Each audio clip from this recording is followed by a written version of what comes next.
Lumberjack fans, Lady Jack fans, it's your boy Buckets, the Axum Insider. We're here inside the SFA basketball facilities. Going to talk to Coach Kellogg today about a little trip to Puerto Rico, some upcoming opponents. Go work on my jumper. Can't make them all. Let's go. Lady Jack fans, it's your Axum Insider Buckets. I'm here alongside Coach Kellogg, the head coach of the women's basketball team here at SFA. Coach, you guys just got back from a little bit of a different road trip, a little trip out to Puerto Rico. First of all, how was the weather? Did you get a chance to see the beach at all? I saw the beach. I didn't get to spend much time at the beach. It was hot and humid, to be honest. Like, it was short weather and 86, 88 with probably about 100% humidity when we were down there. But no, it was a great trip for us for a lot of reasons, not just because we went 2-0, but for the team and the camaraderie and just getting away and getting to kind of decompress at times, enjoy Puerto Rico at times, and then focus on, getting better as a basketball team on the court. So you guys go 2-0 on that trip against Morgan State, and then a big win against an ACC opponent in Boston College. You guys are 5-1 on the season. I want to go back a couple of weeks. You guys lose a game on the road at Rice, and I hear coaches talk about stuff like this all the time, and I want to get your take on it.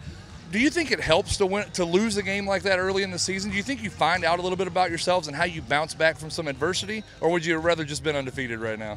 No, it doesn't. I would rather be undefeated. I still think you can win or learn from winning, right? Just like you got to learn from losing. So I don't know if I completely buy into that. But that loss did expose some things that we needed to fix. And some of that was on me as a coach. And we were playing so fast. And, we do try to turn people over typically, but this group just wasn't, we weren't ready for that. And their minds were racing, and our new kids couldn't slow down. So it almost just said, okay, hang on a second.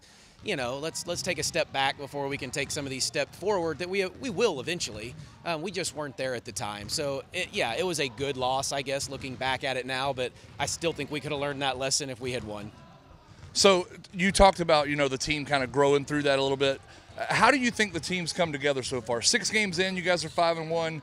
Do you feel like, younger players, you feel like you're getting what you thought you were going to get? Maybe some people stepping up. Obviously, we've got the preseason WAC Player of the Year here. How do you think this team's come together so far? Well, we're growing every day. Each time we take the court, each practice. I do think we're learning a lot about our team.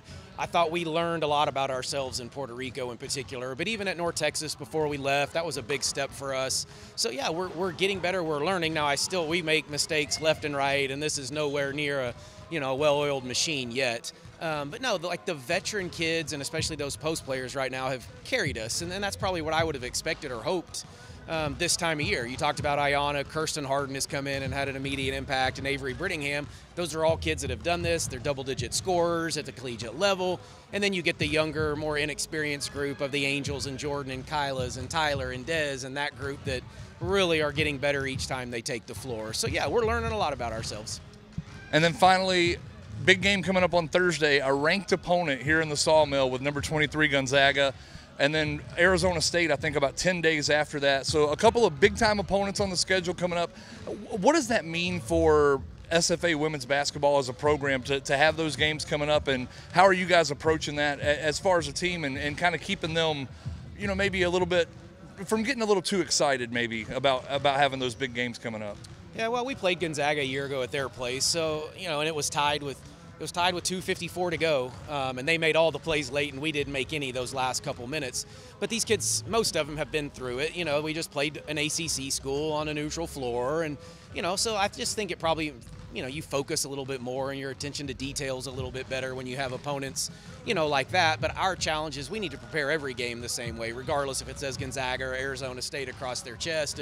If we're going to be good every night, I think you have to prepare and do those things the right way every time. But, it's easy. They'll have our full attention, and I don't have to give probably a great rah-rah speech for some of those types of games, just because of, mostly they beat us a year ago, and they're coming to our place. They have 3 Texas kids who will be excited to be back home.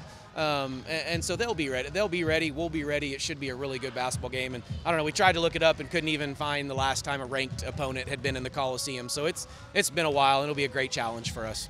Lady Jack fans, make your plans to be here on Thursday night in the Sawmill as our Lady Jacks take on Gonzaga, the number 23 ranked team in the country.